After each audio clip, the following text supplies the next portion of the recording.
Bos, agenda weekend bareng keluarga emang paling enak diisi kegiatan main air ya. Seger dan bikin badan sehat, bonusnya pikiran plong. Kalau gitu, kuy kita meluncur ke waterbomb Toya Devasya di Kintamani, Pulau Dewata, Bali. Lokasi ini cocok banget nih buat bos-bos yang males nyemplung kalau airnya dingin. Kenapa? Karena wisata ini disebut-sebut sebagai waterboom air panas pertama di dunia yang berada di kawasan Geopark Bangli, Bali. Gimana? Keren gak tuh bos? Jangan khawatir bosan main air bos. Di sini ada banyak banget fasilitas lain yang bisa dinikmati dalam satu paket komplit. Kita cobain yuk satu-satu. Kita tahu bahwa Toya Devasya sudah sangat dikenal di mana-mana, baik domestik maupun turis mancanegara. Mau tahu keindahan Toya Devasya? Cuan bos!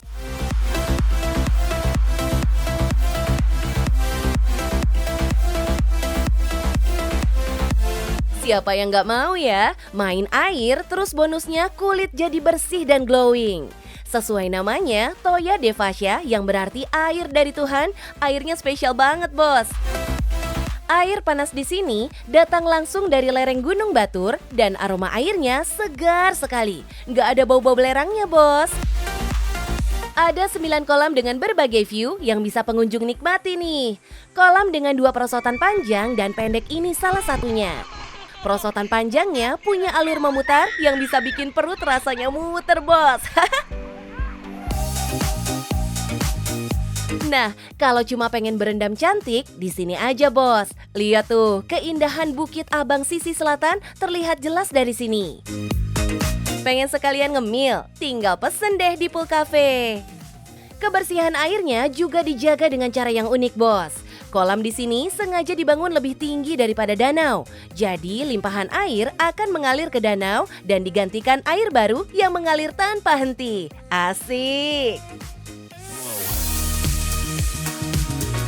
Nah, buat yang hobinya menguras adrenalin, coba ini water sportnya Toya Devasya yang dimainkan di danau. Jet ski-nya wajib dicoba nih bos, seru banget rasanya, membelah danau sembari menikmati ciamiknya pemandangan alam. Dengan keamanan yang terjamin, kita bisa menjajal jet ski seharga Rp180.000 aja. Yang ini juga kudu dicoba, donut boat dan banana boat favorit keluarga. Biar aman, pelampung wajib dipakai ya bos. Soalnya, yes, suka ada surprise buat pengunjung yang tiba-tiba dicemplungin di tengah danau. Wah, seru banget nih, kaget-kaget seger gitu.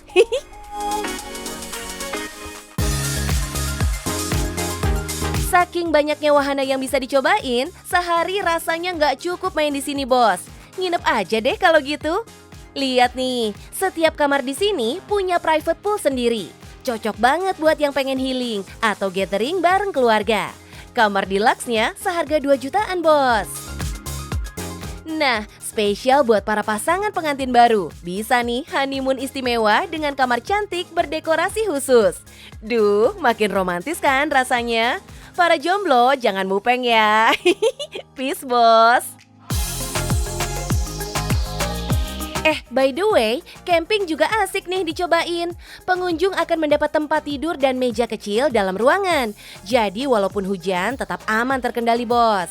Harganya bersahabat banget pula, Rp570.000-an aja per malam. Bermain seru dan asik staycation kayaknya nggak lengkap tanpa kulineran ya bos.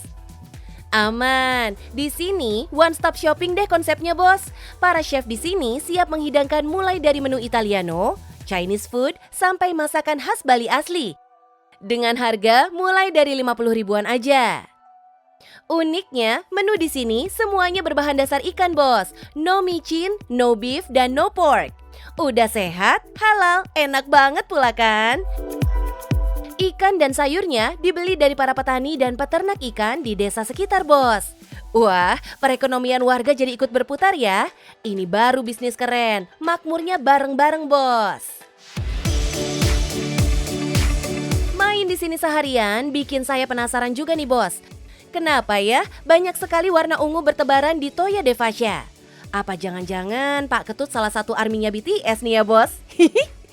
Ternyata bukan bos, ada makna yang dalam loh di balik warna ungu ini. Warna ungu itu adalah warna spiritual, the highest color, warna tertinggi. Kalau kita lihat di pelangi itu, pasti letaknya paling atas. Kalau dilihat di Google, adalah warna energi. Penasaran? Datang ke Toya Devasya, saksikan warna ungu yang ada di Toya Devasya. Pasti happy. Wah, pantesan kita happy banget nih bos. Konsep serba ungu ini ternyata punya andil besar. Keren banget deh. Apalagi harga tiketnya masuk akal bos, Rp100.000 aja per orang. Udah bisa mengakses 9 kolam dan waterboom. Bikin makin happy kan? Nggak heran, setelah pariwisata kembali dibuka di masa pandemi, Toya Devasya bisa menggait hingga 12.000 orang per bulan. Padahal saat awal membuka tempat ini, banyak tantangan yang harus dihadapi Pak Ketut. Belitan utang puluhan miliar saat bisnis seret, membuatnya terpaksa kehilangan aset kesayangannya di Singaraja. Tapi kini semua terbayar bos. Coba kita hitung kasar yuk. Anggap saja jumlah pengunjung rata-rata adalah 8.000 orang per bulan. Dikalikan harga tiket masuk, hasilnya 800 juta rupiah masuk setiap bulannya bos. Itu belum termasuk harga tambahan buat aneka wahana permainan loh. Keren banget ya. Bisnis ini jadi makin berkah karena ada misi mulia yang diusung Pak Ketut bos. Tidak terlepas daripada idealisme saya sebagai orang desa, jadi saya juga ingin membangun desa. Kenapa? Saya sekolah dulu, saya dibekali oleh hampir teman-teman atau sanak keluarga sekampung.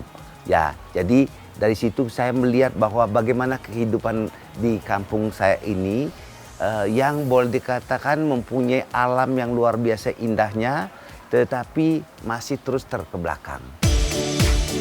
Terbukti bos, tempat wisata ini membuat perekonomian warga setempat membaik. Bahkan 80% lebih karyawan Toya Devasya adalah penduduk lokal. Wah, tetangga kiri kanan jadi ikut bahagia ya. Salut Pak Ketut. Yang penting adalah kita harus tekun. Gak usah kita khawatir, permasalahan selalu ada. Yang penting jangan menyerah. Cuan bos, cuan. Ini yang paling penting.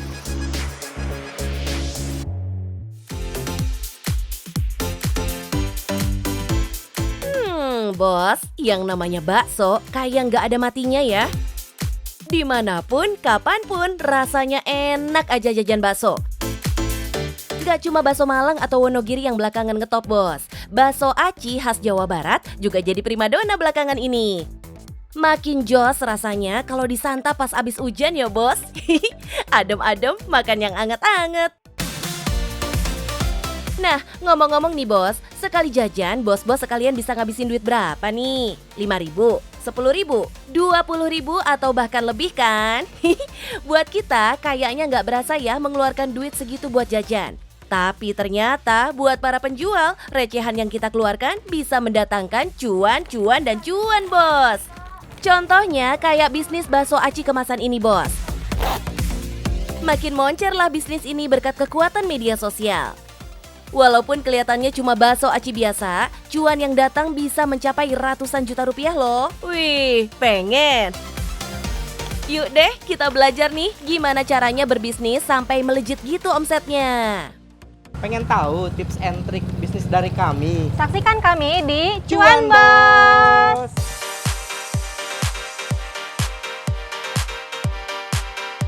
Ini dia nih, pemilik bakso aci Kisanak. Siapa sangka, Poppy dulu berprofesi sebagai perawat loh bos.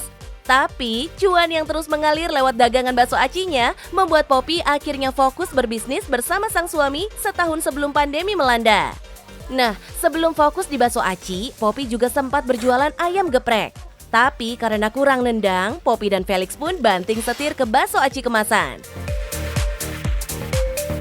Hoki deh, saat pandemi banyak orang nyetok berbagai makanan kemasan secara online karena pandemi bikin kita susah jajan di luar rumah kan? Poppy dan Felix pun belajar langsung ke kampung halaman bakso aci di Garut, Jawa Barat.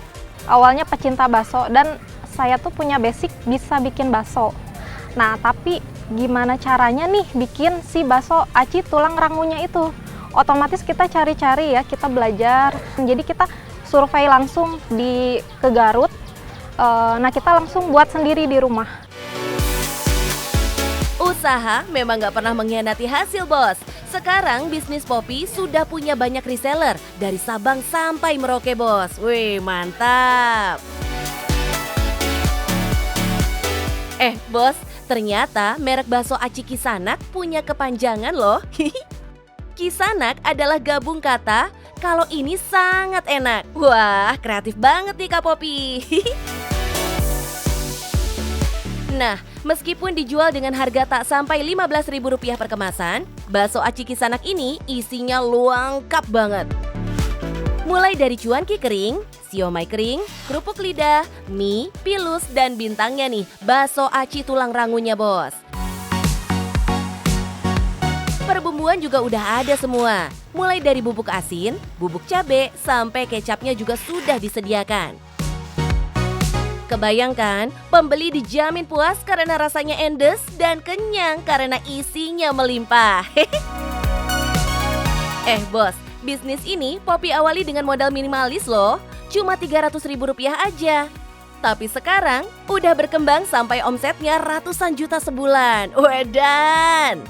Jadi awalnya itu modalnya cuma 300.000. Dari situ kita nggak langsung beli yang besar. Jadi kita beli bal-balan kecil. Nah, dari modal yang kecil-kecil akhirnya jadi 600.000, 1 juta. Nah, nanti kita puterin lagi dari situ sampai akhirnya bisa alhamdulillah sebesar ini. Cus deh, buat para calon bos yang mau merintis usaha, don't worry masalah permodalan ya. Modal kecil pun bisa mekar sampai sebesar ini. Pesanan yang terus mengalir membuat Poppy dan Felix terjun langsung sampai ke proses pengemasan dan pengiriman loh. Nah, di sini nih bos, packing bakso aci kita. Semua bahan di packing rapi dan bersih. Kak Poppy, bakso aci kan banyak banget nih yang jualan. Nah, apa sih yang membedakan bakso aci Kisanak dengan bakso aci lainnya? Kelebihannya kualitas, memang ya kualitas. Dan segi harga pun kita kurang dari 15.000. Jadi kita lebih murah. Itu apalagi kalau misalkan reseller mau ambil banyak, kita nanti bisa kasih harga lebih murah dari yang lain. Berjualan online jadi kunci kesuksesan Poppy. Nggak tanggung-tanggung, semua platform online dimasuki bos. Live sale di Instagram dan TikTok pun dilakukan beberapa kali dalam seminggu. Kalau penjualannya barbar begini, omsetnya berapa nih Kak Poppy? Per hari itu kita bisa 500 pesanan.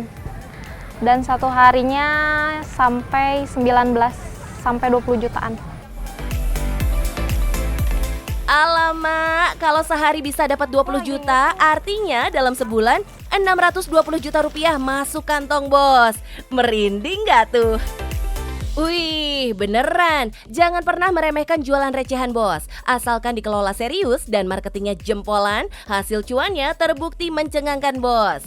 Tapi hati-hati juga bos, nggak selamanya bisnis berjalan lempeng mulus-mulus aja. Yang namanya ketipu pernah bikin Poppy merugi besar juga bos.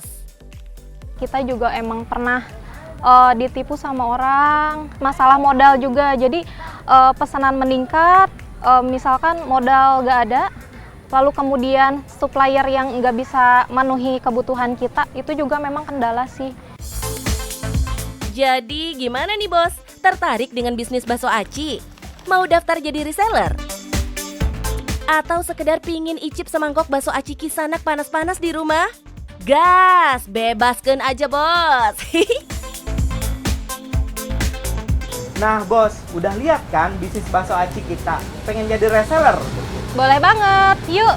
Yang paling penting, cuan bos.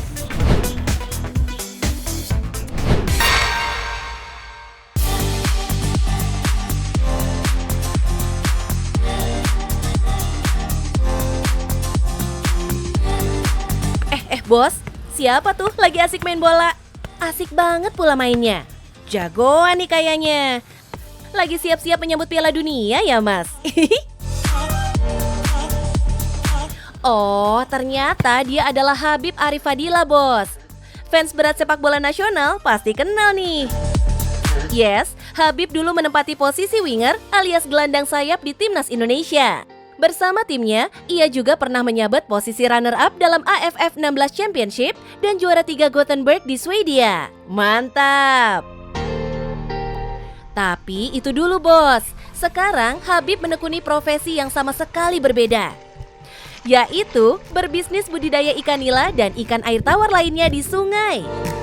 Bukan di kolam ya, melainkan benar-benar di badan sungai. Wah, unik banget ya. Halo bos, perkenalkan nama saya Habib Arif Fadila. Saya adalah mantan pemain timnas tahun 2013 yang sekarang menggeluti dunia bisnis budidaya ikan. Siapa sangka cuannya sangat menggiurkan loh bos.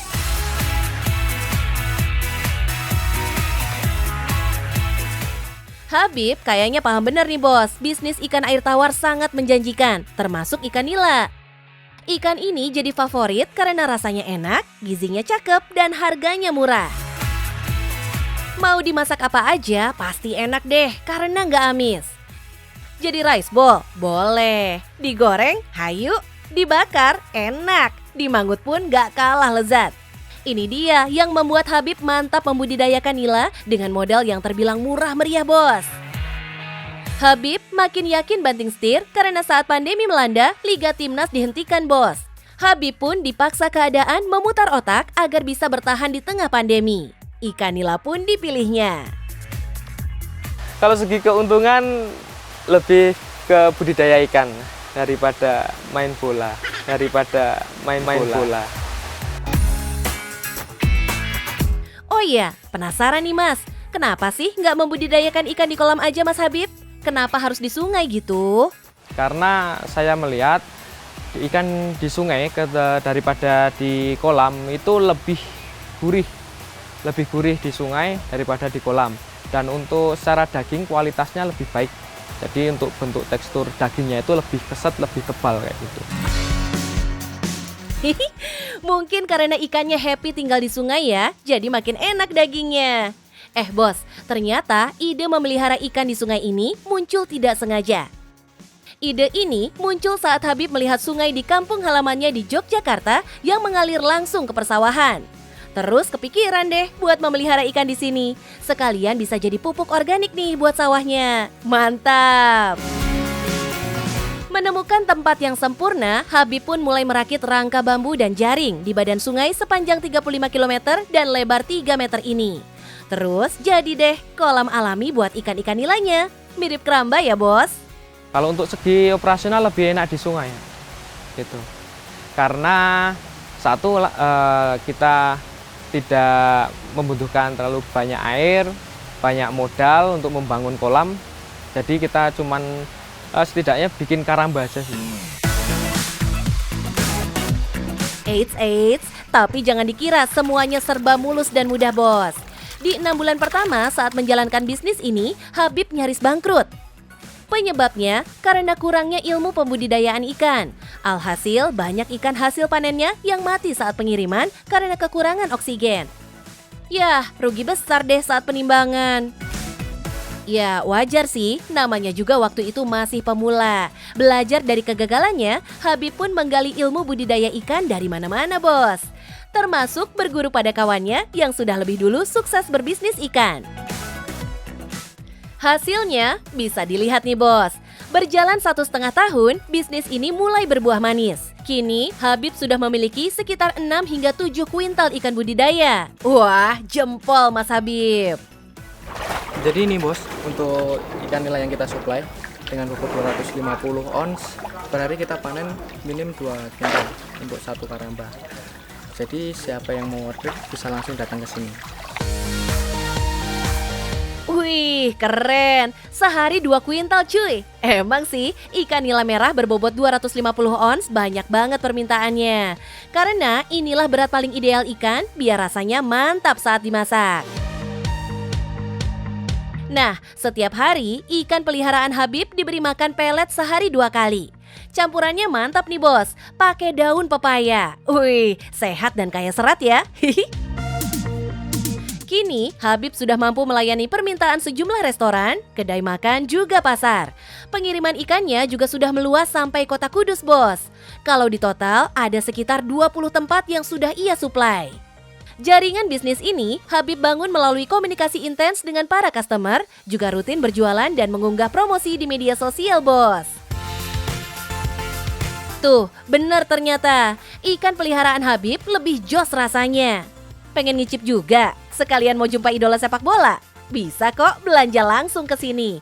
Harganya pun bersahabat, bos. Mulai dari Rp26.000 aja per kilo. Jadi penasaran nih, berapa omset yang didapat Habib tiap bulannya? Kuy, kita tanya langsung. Kalau omset per bulan itu bisa lebih dari 30 juta. Pantas aja Habib betah dolanan ikan di sungai. Cuannya gede, bos. Nah, ada catatan nih. Kalau bos-bos di rumah pengen pelihara ikan juga di sungai. Jeli memperhatikan cuaca dan siap-siap antisipasi hewan liar yang bisa memangsa peliharaan kita. Kita cuma antisipasi kalau waktu hujan deras saja. Nah, kita jadi cuma memantau itu supaya enggak terjadi air meluap. Kalau untuk hewan, kita kasih atasnya itu jaring. Siap, Mas Habib. Tuh kan, bos, semua masalah pasti ada solusinya. Jadi sekarang, yuk kita kumpulin niat dan tekad aja dulu, biar bisa dan berani buka bisnis sendiri. Ada mimpi keren nih di benak Habib. Ia bercita-cita menyulap kampungnya sebagai kampung budidaya nila sehingga bisa menjadi kampung wisata. Widih, cakep, Mas. Semoga segera terwujud ya. Entar kalau udah jadi, kita mampir lagi ya, Mas Habib. Bagi siapa saja yang mau jadi reseller saya, bisa datang atau kunjungi langsung di Gudang Iwak JK. Tentunya ikan dijamin berkualitas, bernutrisi tinggi, harga terjangkau. Yang penting cuan, bos.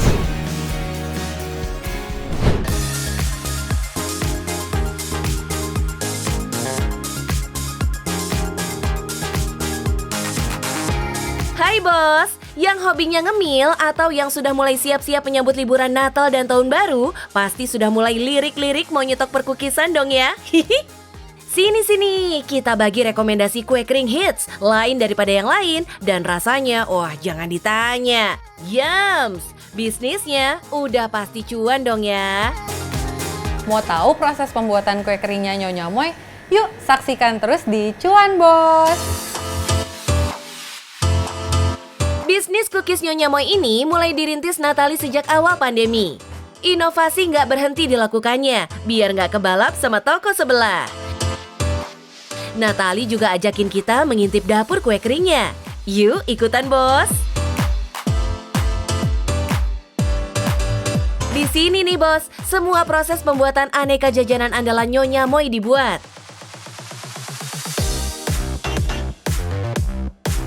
Bahan dasar semua disiapin. Terus, mulai deh bikin adonan.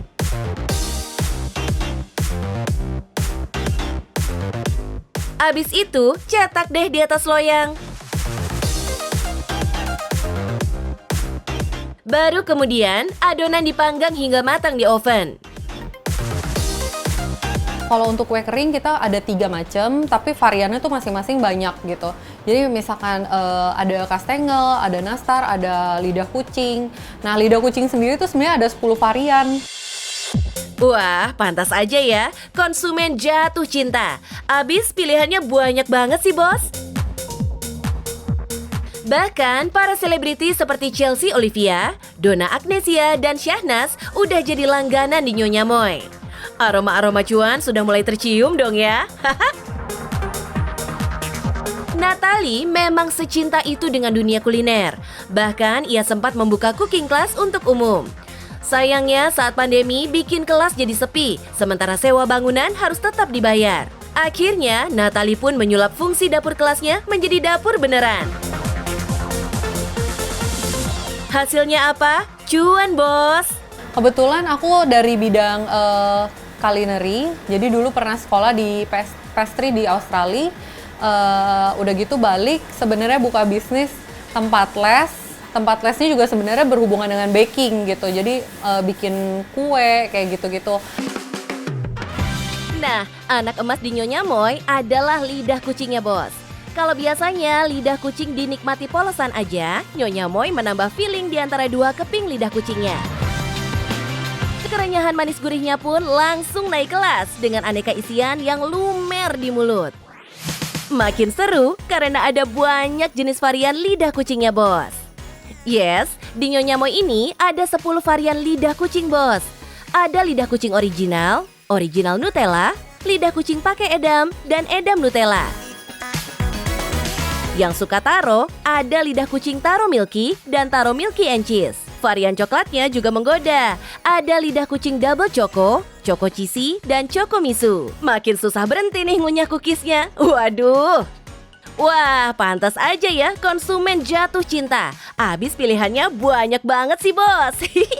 Nah, Bos, buat yang udah pada ngiler, jangan cuma ngebayangin doang ya. Langsung cus order ke official akunnya Nyonya Moy.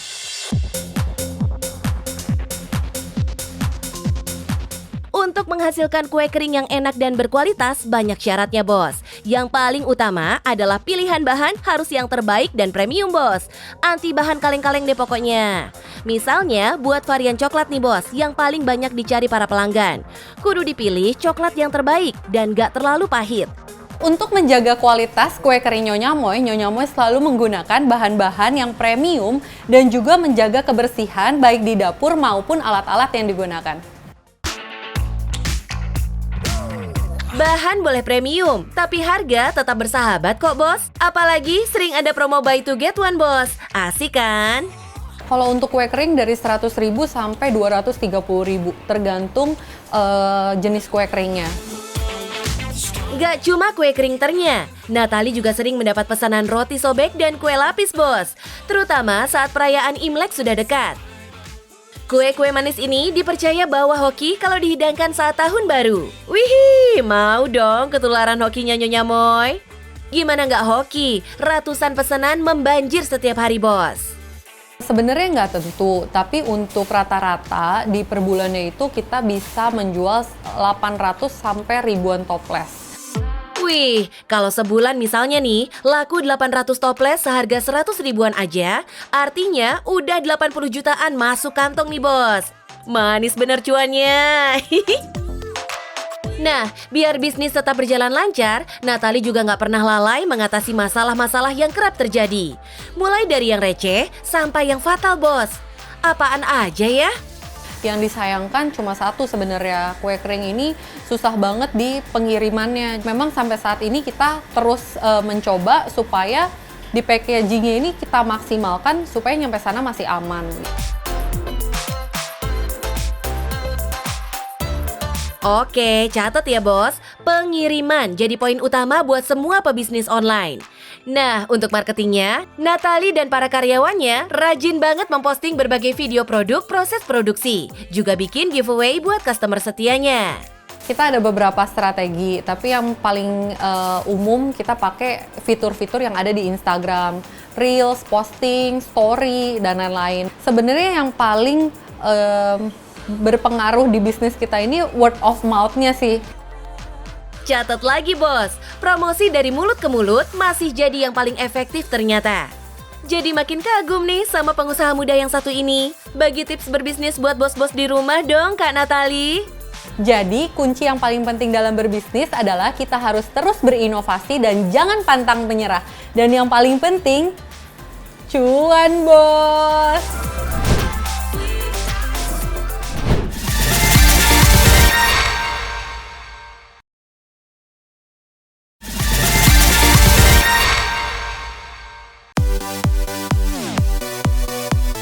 Bos, suka kepikiran gak sih dari mana kita bisa mendapatkan ide bisnis yang ciamik? Yang bakal cuan dan disambut meriah sama konsumen. Maunya sih gitu ya? Sini nih, kita bocorin beberapa cara sederhana menemukan ide bisnis, Bos. Yang paling gampang, ya berangkat aja dari hobi kita, Bos. Bikin bisnis dari apa yang kita suka. Atau bisa juga dari problem yang sering kita atau orang lain hadapi. Nah, kita bikin deh bisnis baru yang bisa jadi solusi dari masalah itu, Bos. Nah, yang paling sering sukses adalah bikin bisnis sesuai tren, bos. Kita kulik deh tuh, apa yang lagi hype di pasar, terus kita ikutan deh bikin bisnisnya. Dijamin cuan datang, bos. Kalau perlu sering-sering kita riset, bos. Kita berselancar deh, kulak-kulik info bisnis dari mana-mana. Terakhir, yang paling praktis, ya ambil aja bisnis waralaba. Aman deh, semuanya sudah disediakan, kita tinggal jalanin aja, bos. Tapi modalnya mesti agak gede nih ya. Gitu deh, bos. Semoga membantu ya. Selamat menggali ide bisnis Anda dan mulai menekuninya dengan komitmen kuat dan mental baja. Penting nih, bos. Jadi pebisnis emang butuh jiwa yang kuat dan tahan banting. Jadi mesti strong, bos. Yang penting kita tetap cuan, bos.